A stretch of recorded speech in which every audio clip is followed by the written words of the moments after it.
always have a talkback microphone with amongst us musicians. Like individually we will have a microphone to talk to each other, and that you cannot hear. As an audience you will not be able to hear it. And sometimes we also keep doing all the stupid things, mimicking people. Sometimes people are even that's a fun day. We just keep doing all the funny stuff even on stage, just to keep things lighter. How many total live performances till today? Yeah, that I can't say, obviously. I can't just sit and keep counting on how many live shows I have done. That's not possible. Juvinda, a person we all love, he has a very childish-like nature. He's like a child. So anything that you can relate, any moment. I remember he had a phone at that point of time, and it was a huge phone. He just gave me the phone and he disappeared somewhere. I was like, if I give my phone to somebody, I will make sure that I take it back. Yeah. Or maybe I'll be worried about, okay, where is it? I think he is a person who has been so detached with whatever he has had. And he gave me the phone and he just disappeared somewhere. Then I thought, now what do I do with this phone? Where do I keep it? So I had to keep it in the studio somewhere. And I'm like, music should be an inclusive part of everything.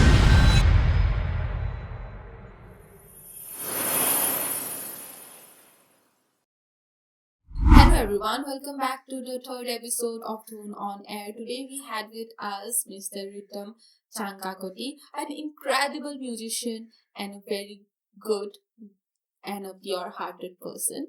We had an amazing time shooting the entire podcast. We discussed about different elements of music, life, moments, memories, and a lot more. It was the most fun podcast that I have ever shooted till today. So please don't forget to like, share, subscribe to my channel. Watch the podcast till the end. The audio version of it will be uploaded on Spotify. I hope you will like the podcast. Thank you. Hello sir, welcome to the third episode of Dhun On Air. Hello, thanks for having me here. So today we have you with us, a musician. Music is the most beautiful emotion, as said by Zubin sir. So, how did you start with your music career? Well, I am fortunate to have been born in a musical family, I will say, from my paternal side or even from my maternal side. So, I think the inclination was always there because, since the time I could recollect anything, any part of the memory, I have always been brought up in an environment where music was solely present, be it in the form of listening to music, be it in the form of listening to my parents perform, because even my father used to play, my mom used to sing at that point of time. So somehow it was always there. I think that is one of the very first things that inspired me to take up music. And of course my family has always put me or supported me, and they have always instilled that thing into me, I guess, if I can say, if that's the right word to use. So yeah, that finally let me decide that I will probably do something in music someday, and that's how it started. So sir, you learned piano first. You saw your father playing the piano. I have seen my father playing the keyboard, specifically, and no, I did not exactly learn keyboard in the beginning. It was actually tabla, because we had tabla at our home. We also had keyboard, so I was definitely fascinated by keyboard, but I started learning tabla initially when I was enrolled at school for my academics. That's where I started learning. Right. I saw an interview where you mentioned you saw your father playing keyboard. Yeah, and you got very fascinated with it. Yeah, definitely, I did. So after that, our very beloved Juvinda, you did an album with him in 2005. I actually I had an album which was launched in 2005, and it was actually launched by Zubin Garg and Zubinda, and I was probably 13 years old at that point of time, and that was my first instrumental album, and it was more of a cover album actually. There was one track which was my own composition. The rest of it was more like a cover kind of album where I used to play a lot of English songs and Hindi songs and stuff. But yeah, it was launched by Zubinda, and let me tell you the whole story behind it. How it happened is actually I met Zubinda first back in 2000, probably 2002, if I'm correct. There was an album, Zubinda's album called Hihu, Yes. and there they needed a kid who would launch the album, as it is mentioned, Hihu. So that time there was one person. He was in the police department. His name is Debojit Hazarika uncle, as I address him. And he once went to a blind school for the blind, where I was studying, Jyoti Niketan, and he met me there, and he one fine day, the day when the album was about to get launched, he gave a call to the school and told that, Writam, we need Writam for to launch the album. Zubin Garg is launching an album, and we will need him, and he also needs to perform. He also need to perform there. So that's how it started. I went there, I performed there, and Zubinda was standing behind me, looking straight at me and how I was performing. And I was probably 10, 11 years old at that point of time, 11 I suppose. And that's when I first met him. I launched the album. Then I thought, when back in 2005, when my album was about to get launched, we thought, why not approach Zubinda for this? So then he readily agreed, and then that was probably my second meet with Zubinda, and that's how it happened. So Zubinda, a person we all love. Yeah, definitely. So, he has a very childish-like nature. He's like a child. Yeah. So any memory, because you were a child at that point of time, and his behavior, all the way he speaks, is very like a child. And we really love him for that. Course. And I think there is no one like him who has that charisma, who has that aura. Definitely. So anything that you can relate, any moment. I've been in his studio. So I'll just tell one incident, one memory that I have. Firstly, definitely when I met him during my album launch, he was like, "Oh, I was like, yeah." So I was like around, as I said, 11 or 12 or whatever. For 13, yeah. So that time I met him second time. So after that, I went to his studio once. This was just before the launch of my second album. I mean, during the time of preparation, I went to his studio and I spent 2 days with him, like at the studio. I mean, is amazing. Like the way I still remember I had more of conversation with him during the second day. Actually, I went there just to meet him, and he told me that I'm preparing for an album. Would you like to record something, tabla or something? Tabla. Yeah. So yeah. Then second day he called me. Then I went to his studio again. Then I spent the whole night. I and my uncle were there, so we were there. So we spent the whole night. The recordings were there, and the video shoots and stuff. Somehow that song didn't make out. I mean, it just never came out somehow. I don't know why. But that time I had a chance to properly talk to Zubinda, and I mean, he's so inspiring. And as I said, I mean, I still remember we used to talk about, fighting our battles and stuff, and, being so confident about life and not giving up, basically. And I still remember he was very happy with the way I used to talk, and I was the confident kid I was at that point of time. And he has always told me that to always keep up that spirit, and it's always and I even made him listen to one of my compositions, and he was stunned at that point of time. So and there was one incident that I would like to recollect at that point of that. On the very same day, this man Zubinda has been so I mean, now when I analyze, I feel that this person has been a very giving kind of a person. Yeah. So I remember he had a phone at that point of time, and it was very costly. I think it was 40-50K, something like that at that point of time. And it was a huge phone, like a palm top kind of a thing, I guess. The phones that we have now, it's almost like that. But then he told me, see, this is a very different kind. I saw it had very different kind of keypad, and I think it was QWERTY or something. I don't know. That time I didn't know much about it. Then he just gave me the phone and he disappeared somewhere. I was like, usually, like, I probably, if I give my phone to somebody, I will make sure that I take it back. Yeah. Or maybe I'll be worried about, okay, where is it? I mean, it's not that the other person will take it or something like that, but that obsession or that attachment is there. So I think he is a person who has been so detached with whatever he has had. And he gave me the phone and he just disappeared somewhere. Then I thought, now what do I do with this phone? Where do I keep it? So I had to keep it in the studio somewhere, and I'm like, okay. So it was funny, and it's at the same time, I think it's a lesson that we need to learn also, that detachment is such an important thing at some certain point of time, I feel. Yes. So yeah.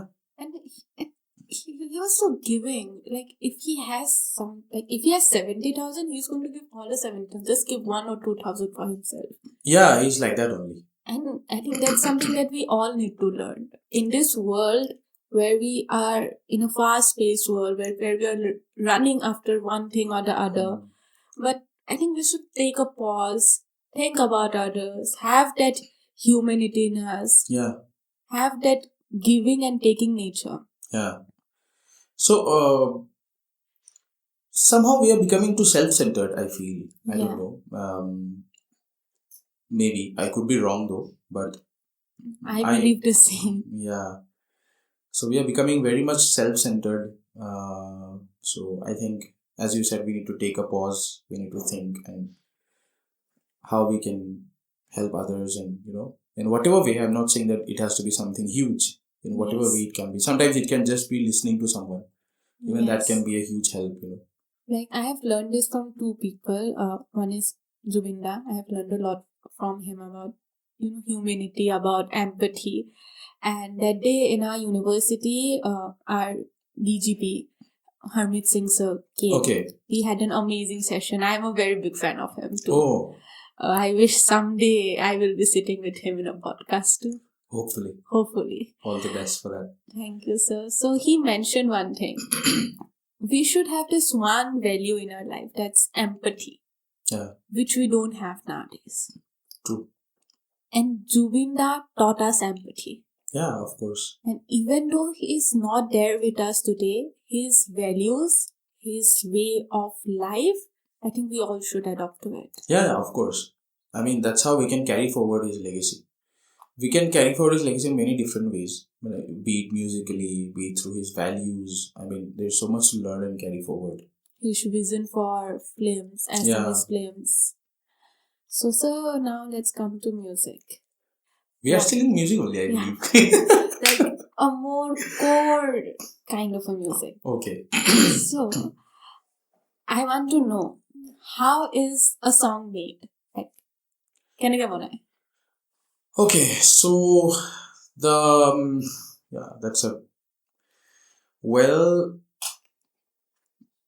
there are different approaches. Now, the core will lie either the melody coming first or the lyrics coming first. Like, if a person himself or herself is a singer-songwriter and who also composes the lyrics, who also pens down the lyrics, those people might come up with something together. Maybe they might hum something, and suddenly at the same time some idea might come out in terms of the lyrics or something, and they might start writing. But if suppose the composer and the lyricist are two different people, it's a two-way approach. Sometimes there is a lyrics in front of you, and you as a composer will interpret the lyrics, will understand, or the lyricist will probably explain you what his thoughts and vision are, and then you will compose something on it.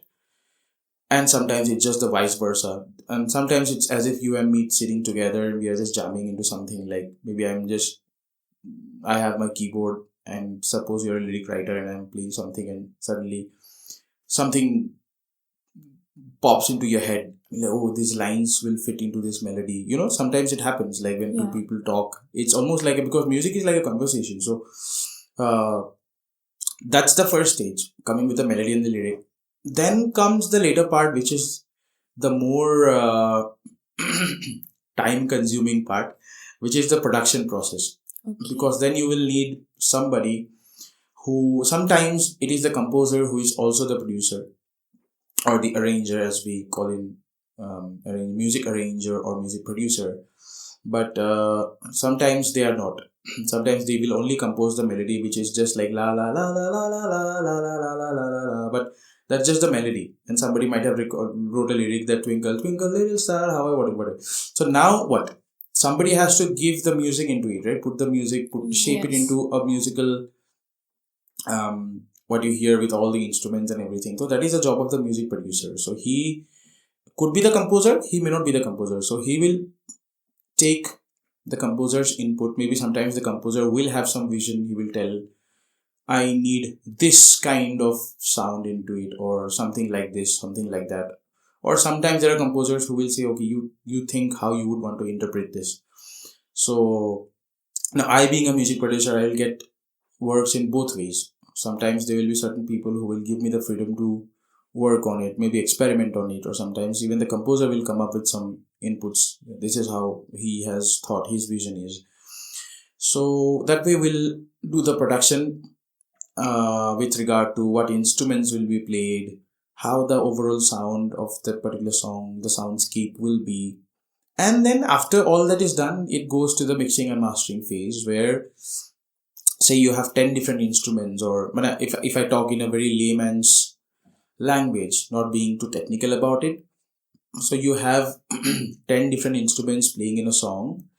Now, if everything sounds the same, you will not be able to identify anything. So there has to be separations. There has to be so that you get to hear every instrument, you get to hear the vocals properly and everything. So that is where the mixing and the mastering phase comes in. Mixing phase comes in. And the mastering is like the overall song, how it sounds, whether it's loud, soft, and all that stuff. And then finally it goes to the distributor and gets released with the audio. And if you plan to make a video, you make a video and get it out on YouTube.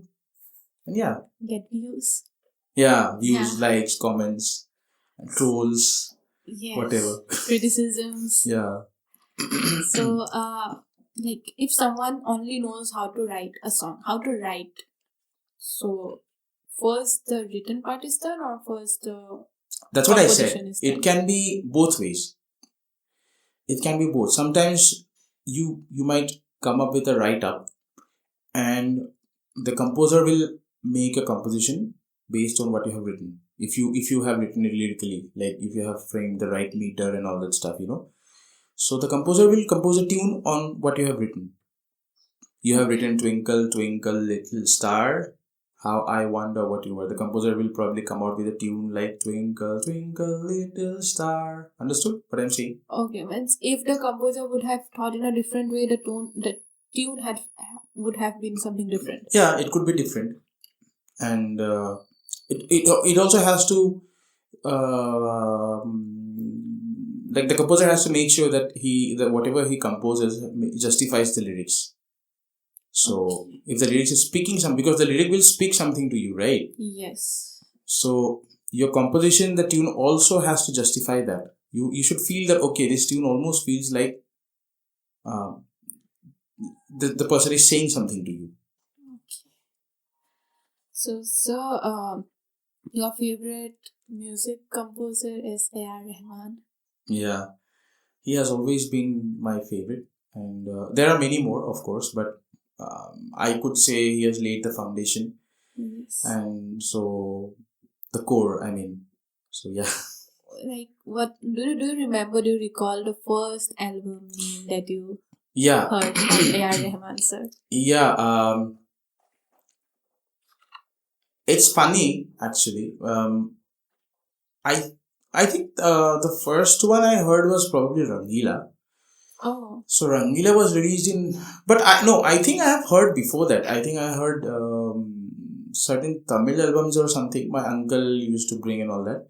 But the proper recollection I have is Rangila, because it's a bit funny that I used to be scared of the overall soundscape of that particular movie. I mean, like the album. There are certain songs, the sounds used to, I don't know why, it used to haunt me at that point of time. Certain songs, yeah. So Rangila's music was used as a tool to control me actually, because I was also very naughty at that point of time. Okay. Back, I'm talking about 1995, 96. I was not even born. Yeah. So I was pretty notorious, and my parents and my uncle and all, they knew that this is the thing I am scared of. Okay. So they used it to scare you. Scare the hell out of me, and finally, I'm like, I won't do that. Okay, it's fine. Sorry, whatever. So but now definitely that I would never have imagined at the point of time that he would turn out to become one of my favorite composers. I mean, one of my idols. Interestingly. So, talking about A.R. Rahman, sir, anything, the new albums that have come up, I think the movies you have worked on is with Dhanush, sir. Yeah, I think it's Tere Ishq Mein, right? Yeah, Tere Ishq Mein. Did you like it? Yeah. Especially there is a song,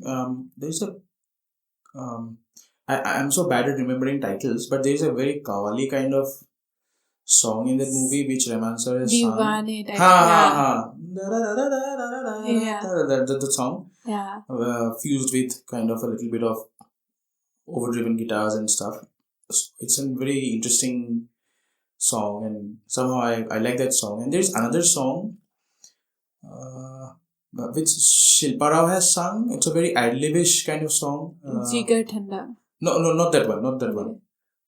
I like Jigar Thanda. Yeah, that's a fun song. That's a fun song. Even the female, the jazz version. Yeah, the female version is. Yeah. The jazz version is fun, and there's one more very sober song. Tere Zikr Mein or something. I forgot the name. I think you should listen to that song. It's a very calming. Yeah, I have heard it. Classical kind of song, very ad-libish kind of song, but it's so good. I mean, the soundscape, the composition, even the lyrics, and the overall soundscape is so cinematic, and I love that song. I mean, somehow from that movie. I think that is my favorite from the movie, probably. Like the number of songs it had, it was so related with the entire scenes, the story. Unfortunately, I haven't watched the movie yet, but I'm curious to watch. I think it's there on Netflix, so it has come to Netflix, I believe. Yeah, it has come to Netflix. Yeah, so I'll definitely watch, because it's very good. Yeah. I watched it when I went for an 8 a.m. show. Morning. Wow. The entire hall was empty. I even booked a recliner seat. Oh, nice. Which hall? City Center. Nice. Very nice. And the entire hall was empty. I was sitting at the middle, and you were alone there? Yeah, I was alone there. Okay. Cool. I got scared, but after that I asked people, Kiba khabar nahi? They was like, nothing will happen. Yeah, what is going to happen anyway? Yeah. But the movie was very good. Oh, then definitely I should watch. Recently, I don't know if you have heard, another movie has come. It's called Gandhi Talks. Yes. It's a silent movie as far as I have found out. And it's Rahman sir's music, and it's a pretty good, I mean, I would really recommend you listen to the soundtrack of the movie. Yeah, we'll definitely, after the podcast, we will sit together and listen. Yeah, surely. While my mom gets the meal prepared. Oh, wow. Nice. Sorry, it's veg today, Saturday. No problem. I love veg and non-veg both. Okay. Hopefully it's some Punjabi food she's making. Oh, wow. Lovely. So, there is another one that I heard, I was... Okay, coming to Punjabi, are you Assamese or, I mean, because you write chords, so you're Punjabi, right? I am Assamese. Like, there is a very big misconception that everyone that writes core or sing is a Punjabi. Actually, we are Sikh. We are not Punjabi. Okay, you're Assamese Sikh. Okay, interesting. Like Ahoms. Yeah, got it. But actually, our history, I can explain you in 2 minutes. Yeah. The history. I'm so You can prepared. explain in 2 minutes, or Yeah. you cannot explain it? I can explain it. Okay, so you can take 2 minutes to explain. Yeah, it. I'm so prepared with the history because everyone asks me this same question. Okay. I'm in Chandigarh. I can make a person listen to the entire history in 2 minutes. Oh, how lovely! So tell me this thing. What happened when the Burmese people invaded Assam? The Ahom king asked for help from Maharaja Ranjit Singh. So Maharaja Ranjit Singh sent 500 soldiers. The soldiers' team were led by Sardar Satanya Singh. And there was one female who accompanied those 500 soldiers. And she was wife of Satanya Singh. So her name was Mataji. So they came. Then we had this Hadira Sokiran. Okay. We had this Hadira Sokiran. It's a place near Sibsagar, I believe. So it's not properly noted that whether we won or we lost the battle, but many Ahom soldiers died, many Sikh soldiers died. Only 5 was left. 5 Sikh soldiers were alive. And at that point of time, the route they came by, what I believe is that they didn't know they didn't know how to go back. Oh, so they settled here. Yeah, so we have this Kopili Nodi. The Kopili Nodi, they came through the Kopili river. Then there is a place called Chaparmukh in Nagaon. Achha. So we have Roha, then we have Nagaon. This place, Chaparmukh, there is another river known as Titaimorai. So they came from Kopili to Titaimorai and they saw a suitable place where they established Gurdwara.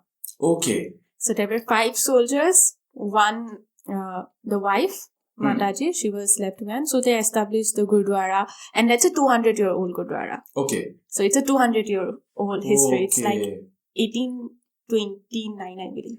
Something around 1800s. Okay. And it's a 200 years old Gurdwara, and it's the second historical Gurdwara in Assam. And the first one is in Dhubri, the 500 years old Gurdwara. Oh, wow.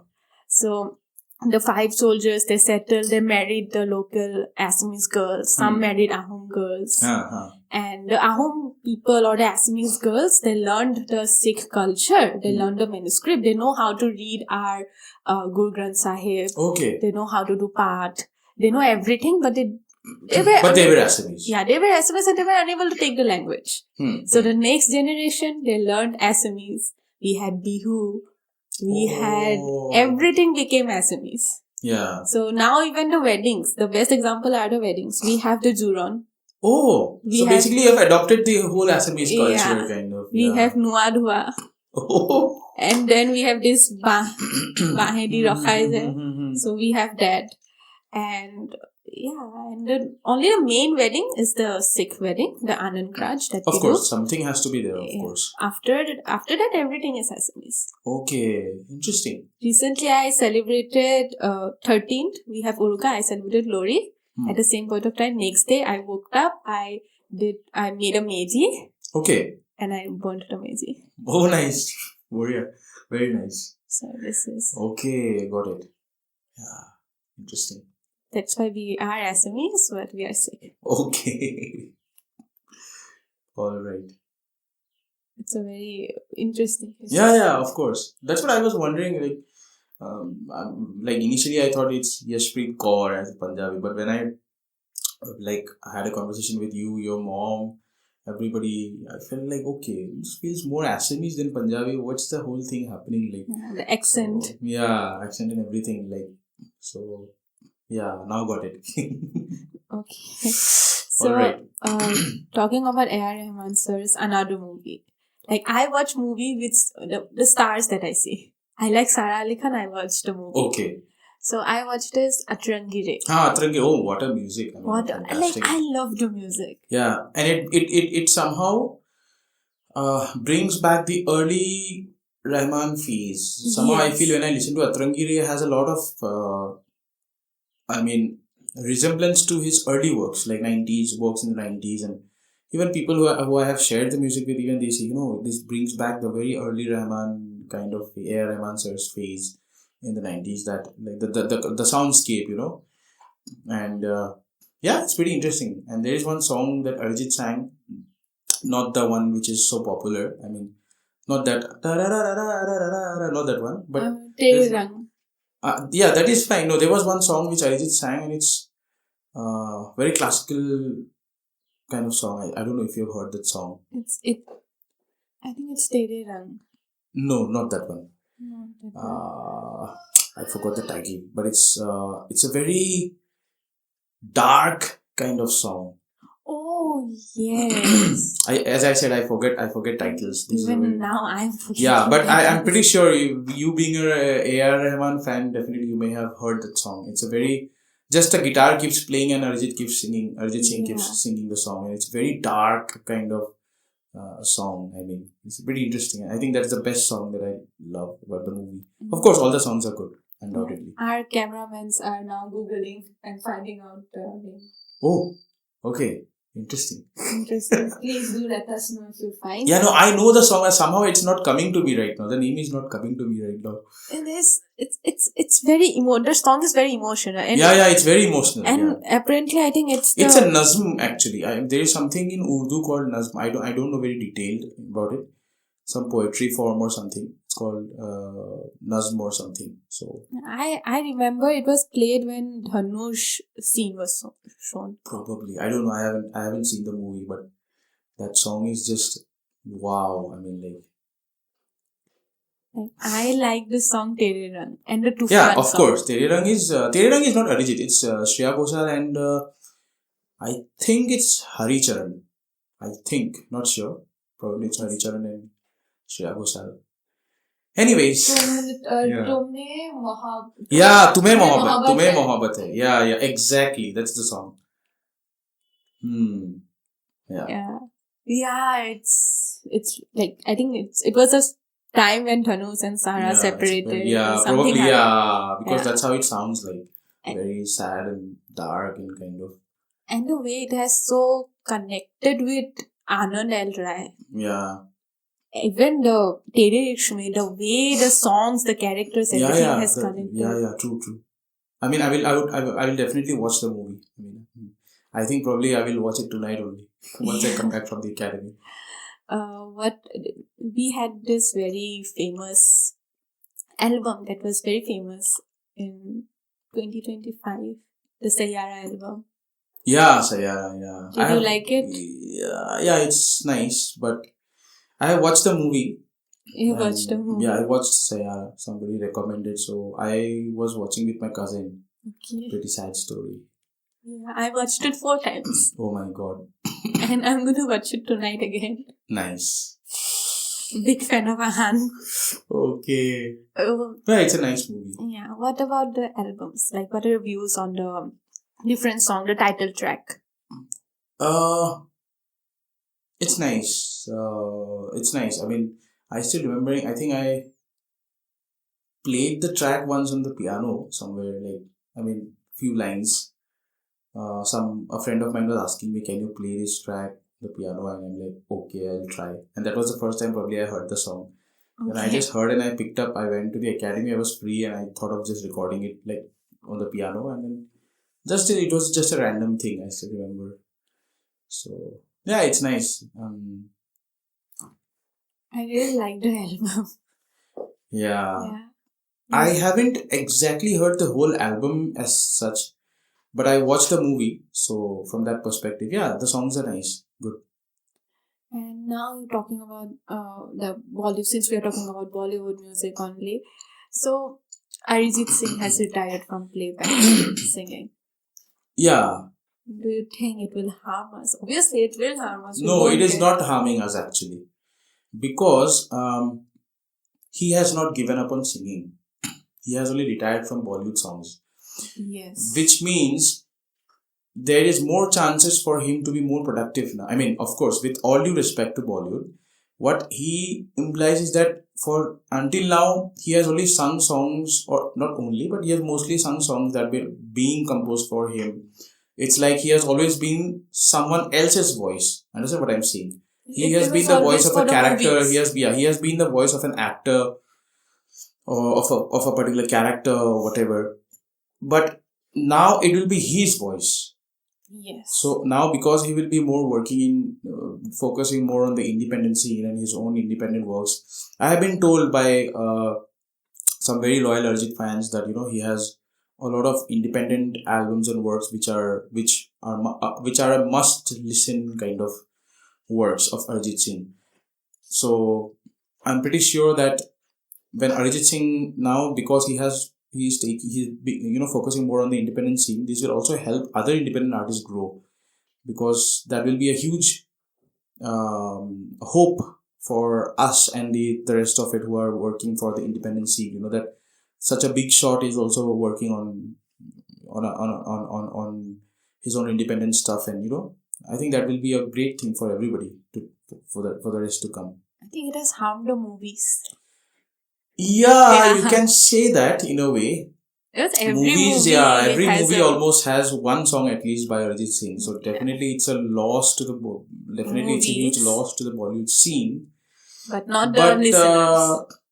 yeah, Because now, but not to the music. yeah, he has got like, if an artist is now who is like not bound to anything, he has more creativity.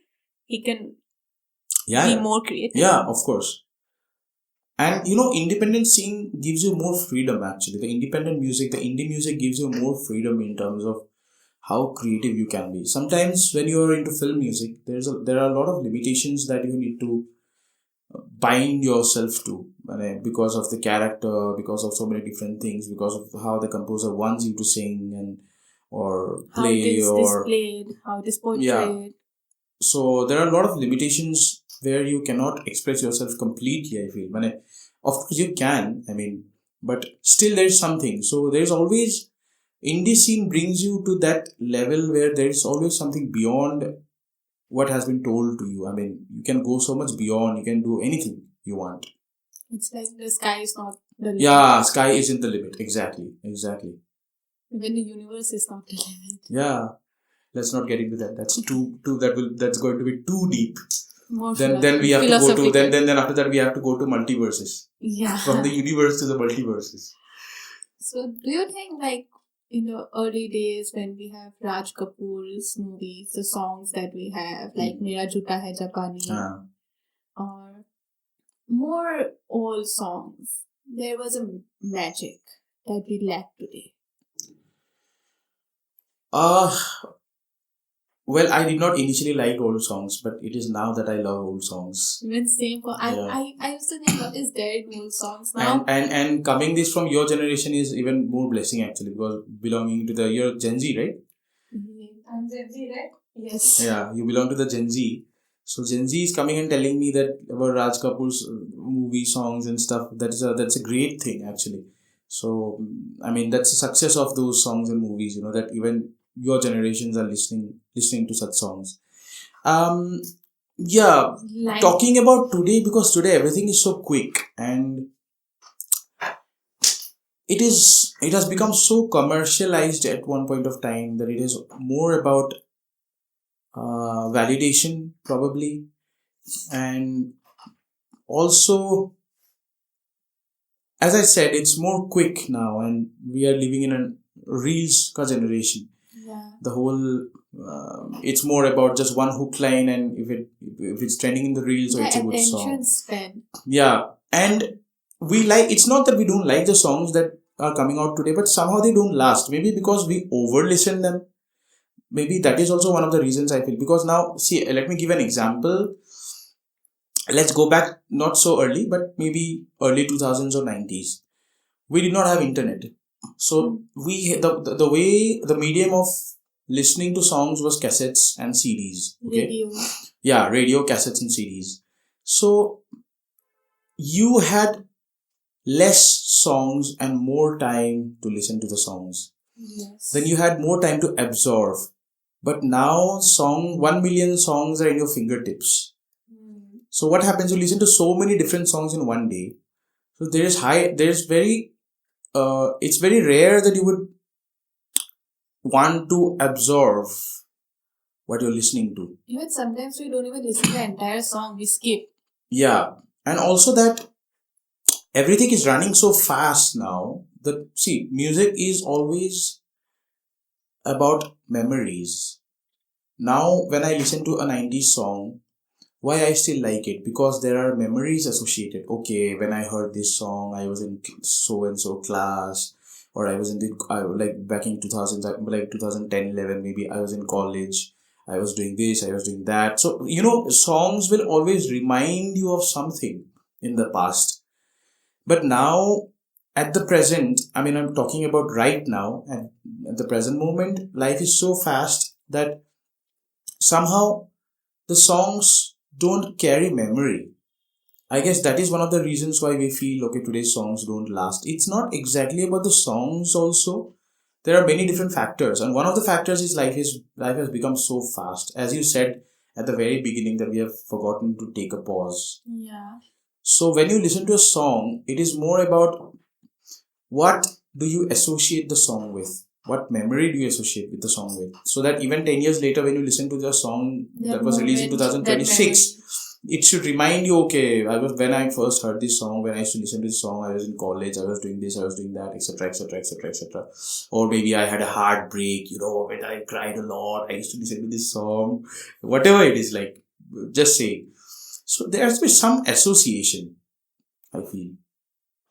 Yes, like when you were saying about and also because Over-listening also kills the song sometimes, because we over-listen everything. Like a song is popular, you will hear it everywhere.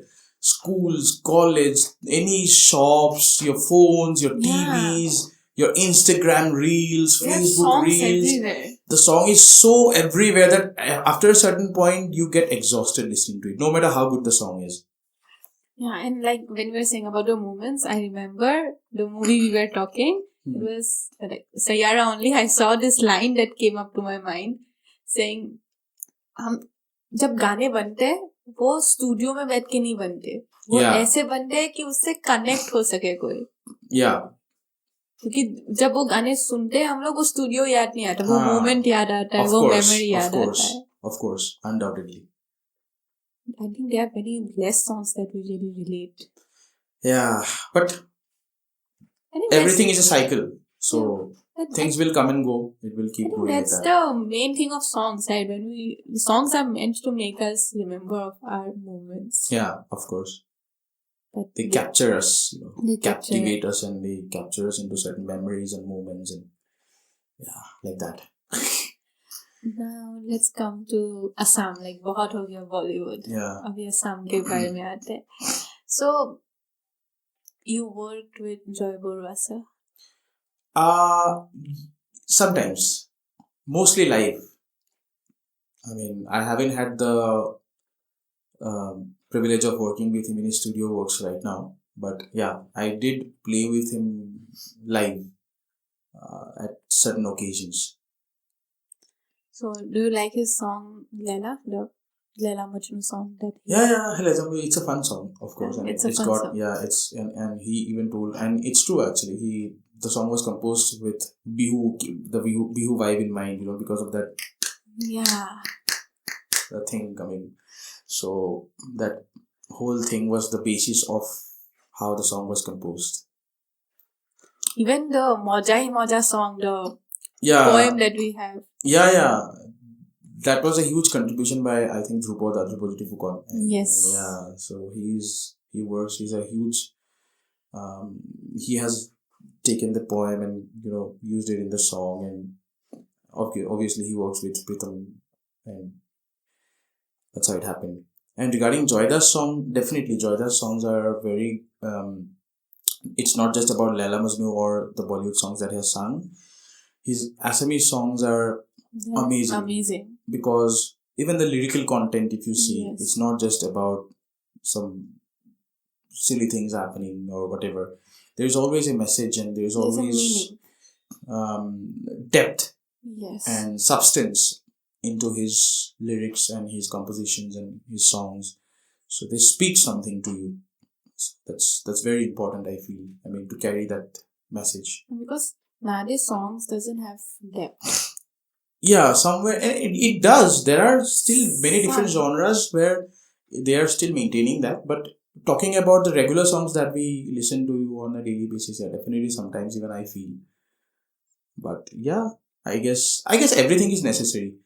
I mean, sometimes you also need the lighter stuff. I mean, it's not always about getting deep into things. You also need the lighter stuff in life.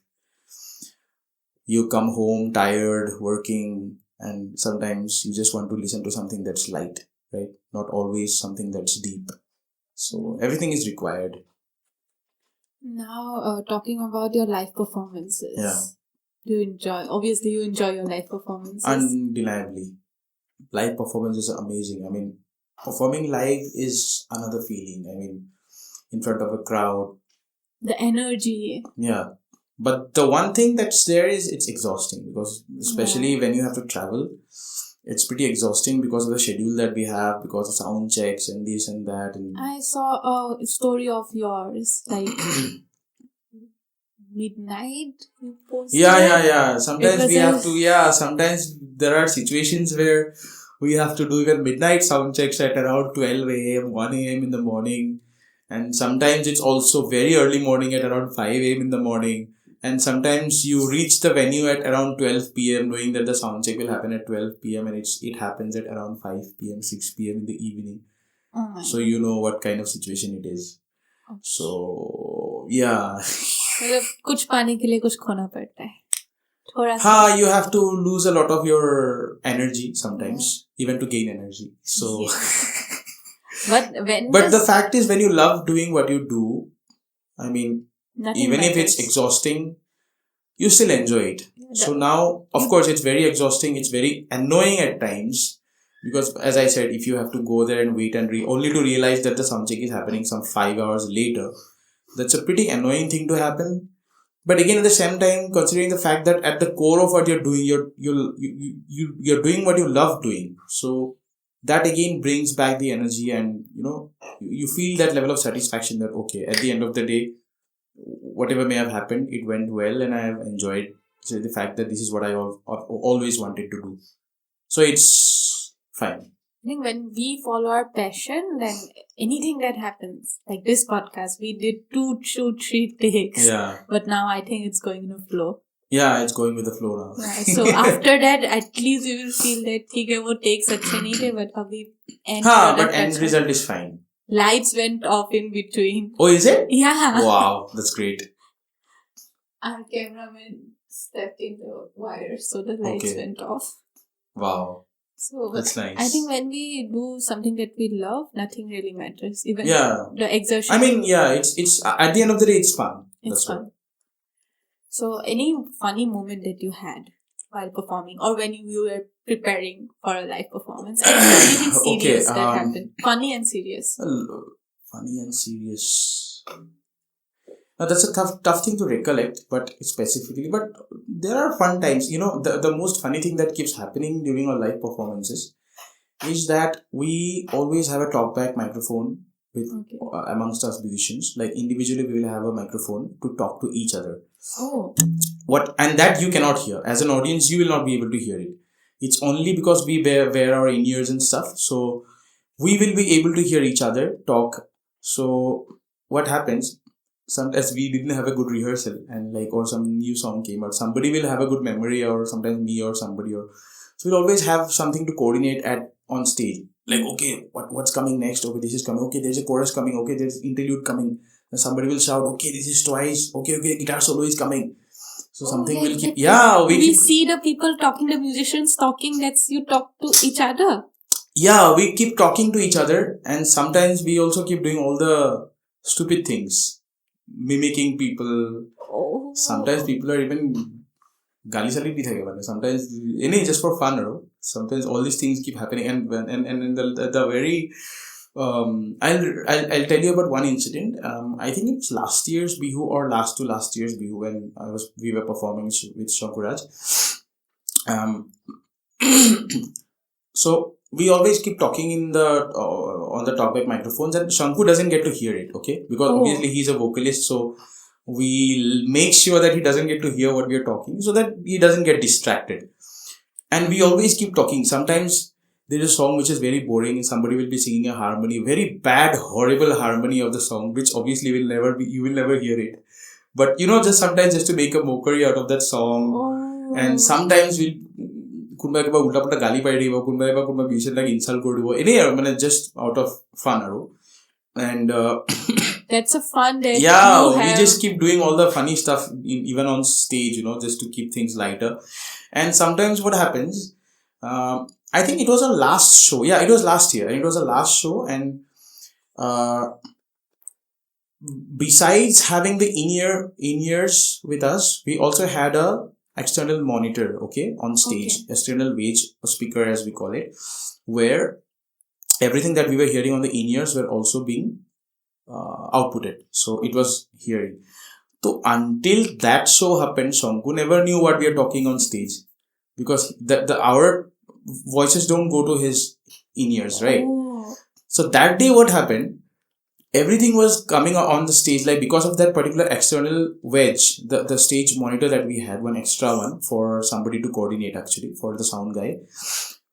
There was one person on stage who we had to communicate with, and he could not hear us because he did not have in-ears. So for him, we had to put a another speaker so that he can hear when we talk. Now, when we were talking on talk back, we were talking all the stupid things and this and that, and sometimes, and Songku was like, "Oh my god, what's happening? What is happening?" He was like, "Yeah, this is what happens every day in our show." Like, so it's pretty funny. I mean, we always have a lot of fun on stage, talking to each other, all these, doing all the stupid things. We are hardly serious on stage, actually. Oh, that's something. And many a times the whole gun is upon me because I have to take the lead of reminding everyone of their song structures and stuff. So I have to be very like, okay, guitar solo. Not exactly, but in certain parts I have to. They put that into me of like, Thomas attention nahi. Like, Roba, muru monot thakibo lagbo na part lag. And sometimes if I miss out, then okay, gone. Okay. So these things will keep happening, and these are funny moments. How many total live performances till today? Yeah, that I can't say, obviously. I can't just sit and keep counting on how many live shows I have done. That's not possible. But, yeah. Like, when you were saying about Hongkura's score. Yeah. The Holololo song. Yeah, Holololo. It's a beautiful song. And how beautifully he has come up with the tea gardens, the elephant, the mount, the story. Yeah. Yeah, definitely. Do you like it? Of course. Holololo is an amazing song. I mean, musically also, lyrically, musically, and even arrangement, production wise, singing, of course, undoubtedly. Yeah. Shanku Raj has also sung very well, and also Shalmali Kholgadi, right? Yes. Yeah, she has also sung it so well, and especially her Assamese also. I mean, consider the fact that she is Maharashtrian. Non-Assamese. Yeah, she is Maharashtrian, I believe. So, but she sung it so well. I mean, and what a power-packed voice in both of them. And it was wonderful. I mean, amazing. I mean, the first time I heard it when it came out, I mean, I was blown away. I mean, actually, we heard it even before it came out, obviously. The privilege of being a member of Shanku's band. So, there will always be some privileges. So, we heard it even before it was released. But, yeah, amazing. Like, even from that very moment, we said that, okay, this is going to go places. Like, everybody will like this song. And that's what happened. It was like in Anup Jain's concert. Yeah, Coke Studio. Coke Studio. Yeah. I think the most of the energy was seen during Holololo. Maybe. Yeah. Oh, you were there? I was not there, but I saw. Like, I had the passes, but it was Lori that day. So oh, yeah, 13 Uruka and Lori. Yes, correct. So I gave away my passes to the cameraman. Okay, nice. Okay, yeah, got it. He went with his friends. Oh, nice. Yeah. But I saw the videos and I was like pretty sure that that show was amazing. Holololo is going to be something that people are going to dance. Yeah, of course. What an energy. I mean, like, even for us, it's always a fun song to play, Even the song Olokanondo. Yeah, it was. Olokanondo is like an anthem now. I mean, like, it's Shanku Raj's anthem type. Everybody, I mean, no show of his will be complete without Olokanondo. Even it was written for his going to be wife. The name matches. The name, yeah, but I don't know. I mean, maybe. I believe it was written for. I think it was because probably, I don't know. No comments. Okay. So, sir, now let's start with the rapid fire. Okay, now this is probably going to be very exciting and interesting. Yeah, the most exciting part is that I designed the cue cards. Oh, This time. very By nice. myself. DJ sir helped. And DJ sir Okay. is basically, he's our professor. Okay. June আমাক Photoshop. Oh, সেইটো nice. পুৰা তেওঁ design কৰিব help কৰিছে. Wow. So, first question. A.R. Rahman's favorite album? Vande Mataram. Piano or tabla? Both. Classical or fusion music? Both. One word that describes music for you. Healing. Nice. A message for young musician. Keep going. Tea or coffee? Both. Actually, coffee. Which coffee? Nescafe. Okay. Cappuccino. Nescafe. Yeah, cappuccino. Sorry, I should say cappuccino. Cappuccino. A favorite place in Assam? Whole of Assam is beautiful. A favorite place. Somewhere where you feel home. It's my own home. Which is? We have two homes. Like one is a home and one is a flat. So both in very different ways. Like if I want to go for vacation, I go for my home. If I want to work, I stay at my flat, and that gives me more of the creative space. Okay. A favorite moment with Joy sir and Honguraj sir? That's a very tough thing. Joy sir, it's always fun. He's very good at teasing and irritating people in a good way. Okay. And with Shankuraj, he's good at dark jokes. Oh. Favorite food? Anything home cooked, firstly. And of course, I love the other stuff as well. Junk food, of course. What kind of junk food? Noodles, momo. Oh, I love momos. Yeah, KFC. Oh, you should try. Yeah, I've been there once. It's the momos are very juicy. Yeah, very juicy, yeah. And very expensive either. Yeah. Cameraman, please treat us. Yeah. Favorite place? You have already asked that. Favorite place. Favorite place in Assam. But ऐसे ही favorite place. Studio, ghar. Studio. Favorite song?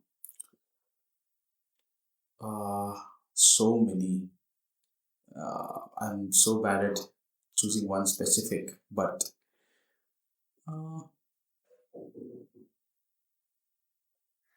that's a very tough question. I can't do that. Okay. Favorite actor? No specifics. Okay. One of your favorite songs of Juvinda? Aha. Aha. That's a very nice song. Favorite restaurant? No specifics. Do you like street food? Yeah, puchka. Oh, we get good puchka. Really? Yeah. Wow. Chandu Chaat House. Are. We have one in Ganeshguri, one in Zoo Road. Okay. The same branch. Wow. Do you like dahi vada? Of course. Oh my god. Of course. Oh, I make the best dahi vada. Seriously? Yeah. Please do someday. Yeah, I'll make it and courier it to you. Wow. So how sweet. Late night or early morning rehearsals? Early morning. Early morning. I mean, early morning we don't do rehearsals, but I'm usually an early riser, so of course, early morning. Late night rivas or early morning Early rivas? Early morning. Best part of the podcast? Going with the flow. Okay. I think we're done with the rapid fire. Okay. So now let's come back to our conversation. Okay. So, have you heard about this new singer? Not new singer. He was an independent artist earlier, but he got his fame from Sayara. Okay. And now he has signed for A.R. Rahman's movie. Okay. Fahim Abdullah. Okay, I haven't heard of him earlier, but now I mean I remember we were talking about him, So yeah, I think he has sung one in Tere Ishmi also, right? Yeah. Yeah, so that is the only song that I heard for. I mean that I can recollect basically. I may have heard of him or I may have heard of his songs like by mistake, but maybe I didn't know the name or something. Um, as you said, Sayara, so I have The heard the title song. song. Oh, Yeah. okay. Okay. Then so definitely I've heard, but somehow I probably didn't notice the name of the singer somehow, but I definitely heard it, of course. Even in during COVID, no, after COVID, 2023, there was a song Ishq that was very famous, very viral. Indie? Indie. Okay, no idea. Yeah.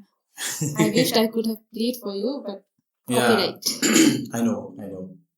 So have you seen these videos of like the piano in a mall or an airport where the pianist plays the piano? I hope it's called a piano. Yeah, sometimes you get in some airports there are Yeah. grand pianos, sometimes in malls, but here it does hardly happens. So Do you think we need this in India? of course, why not? Like हमारा जो नया airport है वहाँ पर कोई बैठा Yeah, हो, it's a बजा wonderful हो. thing to have a piano anywhere, of course. What are your views on musical roads? I Musical- connected piano with the musical roads. Musical roots. Roads. Rasta. Like when the car goes, the music notes play. Okay. Well, Like the J Ho song. J Ho. Yeah.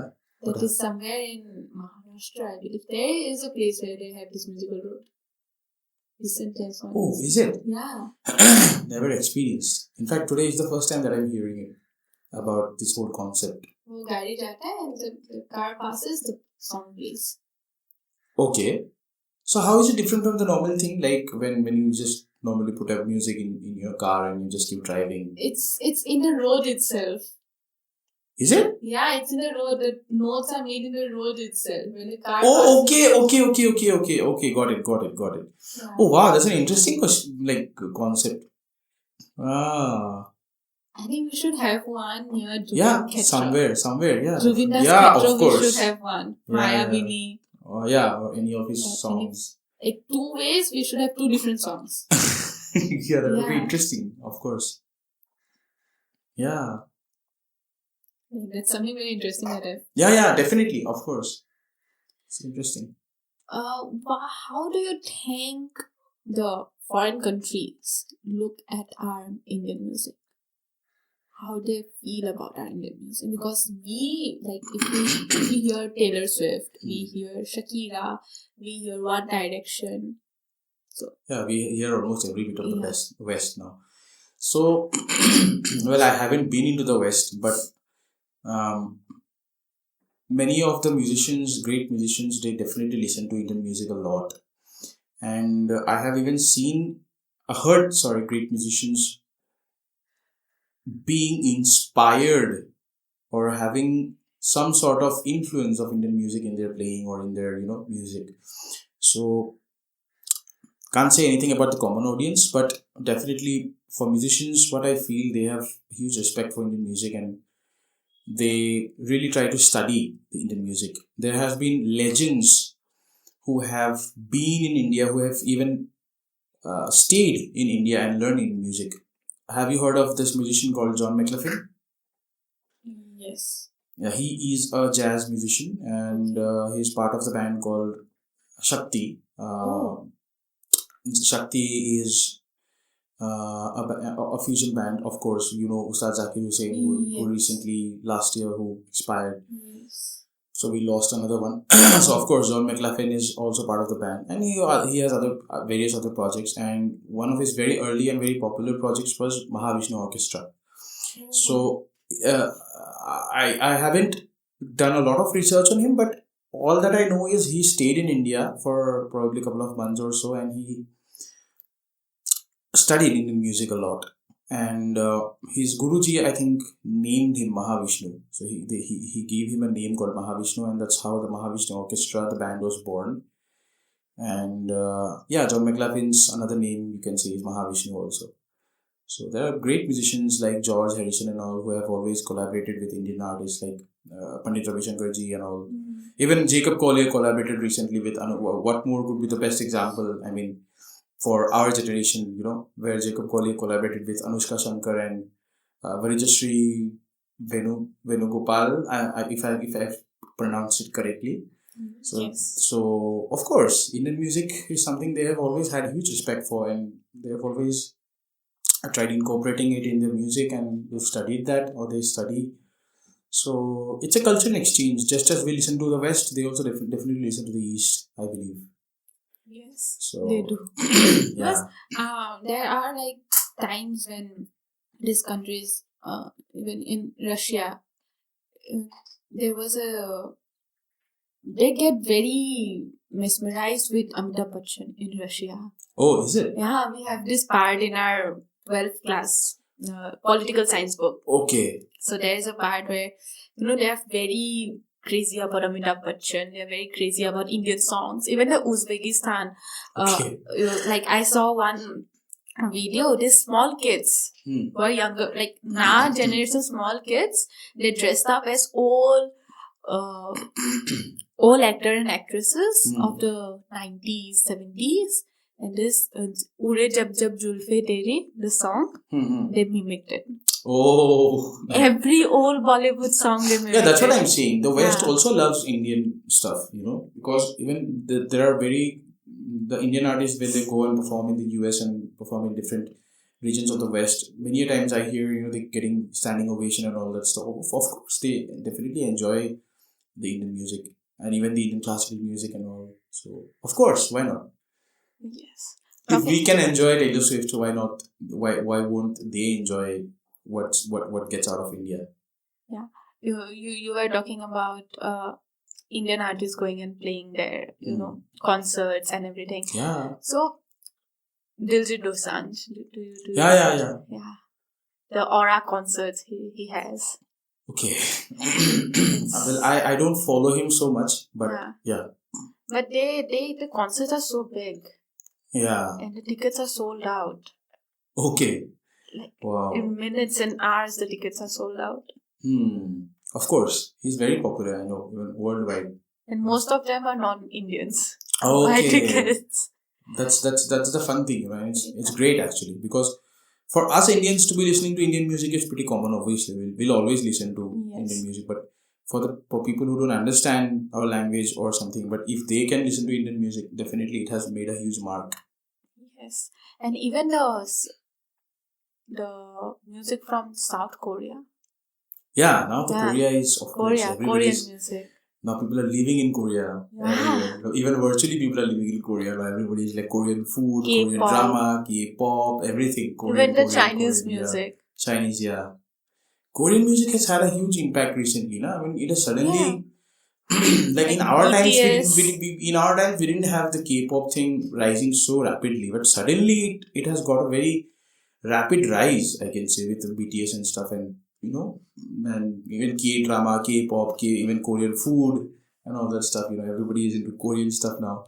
So it's been a very rapid thing happening in India, I feel. I mean, I don't know, I could be wrong, but suddenly the shift was sudden, very sudden, I think. Suddenly after, like, when I was in class 4, people were listening to Justin Bieber, One Direction. Yeah. And suddenly when I came to class 6, 7, people started listening to BTS. Yeah.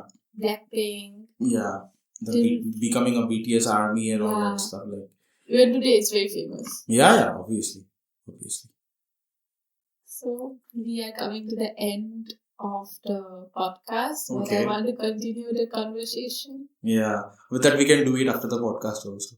Yeah, but sometimes the main conversation happens after the podcast. Yeah, it happens. And then we feel, why don't we record it? Yeah. I think this cultural exchange, the culture that we have of different countries, different states, that unites us as people. Yeah, that tells you that at the end of the day, in spite of all the differences, we are still we. Yeah. I mean, the whole humanity is somehow connected, and it gives us the we feeling always. So, what does music really connects with you? What connects music with you? এনেকুৱা কি বস্তু যোনটো আপুনি ভাবে মিউজিকে আপোনাক দিছে? Something that you are very grateful to music about. As I said, healing. I think, first of all, I mean, besides music being giving me all the exciting things, I think it's very therapeutic. Yes. Because you will not always find people to talk to, and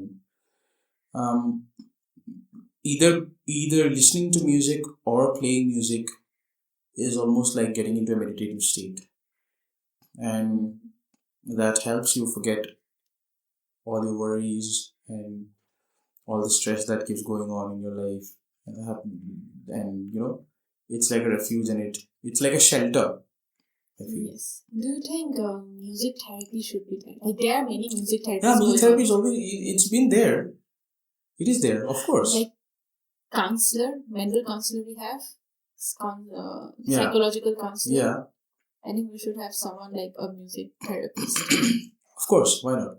Yeah, because that's what I said. It is already there, but maybe here I don't know how far it's prevalent. But in hospitals, basically, because in Delhi, Bombay, Bangalore, we have music therapy. Yeah, the music therapy sessions are there.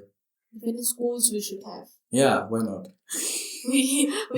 Music should be an inclusive part of everything. Music is culture, music is feelings, music is movement, music is memories. Yeah. We got a nice hook. Yeah. With these lines. I think as I was being told that you write poetry. You can write poetry about music. Maybe. Yeah. With these lines coming out of, I mean, yeah, you can definitely write something about it. We can make something before. Oh, with this podcast only, when we will upload reels or something, we can give a voice over and do something. Yeah, of course, why not? Nice idea. Cameraman is also happy. Yeah. So, sir, thank you so much. It's been a pleasure being in the podcast, and it's been a fun podcast, and all I will say is keep up the good work. Thank you so much, sir. Yeah. There is a lot of things. There are so many things that I want to talk about. Yeah. But we can't. But we'll stay connected and we'll keep talking. No worries. Yeah. We can extend this more than 1 hour. Of course. So hopefully in our new studio, we will shoot part 2 of it. Someday. Definitely, hopefully. Someday, after 6 months or 12 months or a year. Maybe, hopefully. Yeah. Yeah. Actually, so I really want to write a song. Yeah, you should. You should try. We'll discuss about it after the podcast. Yeah, definitely. Okay. Thank you so much, sir, for coming. It was an honor having you with us. Thank you. Thank you so much. Thank you. Bye-bye. Bye.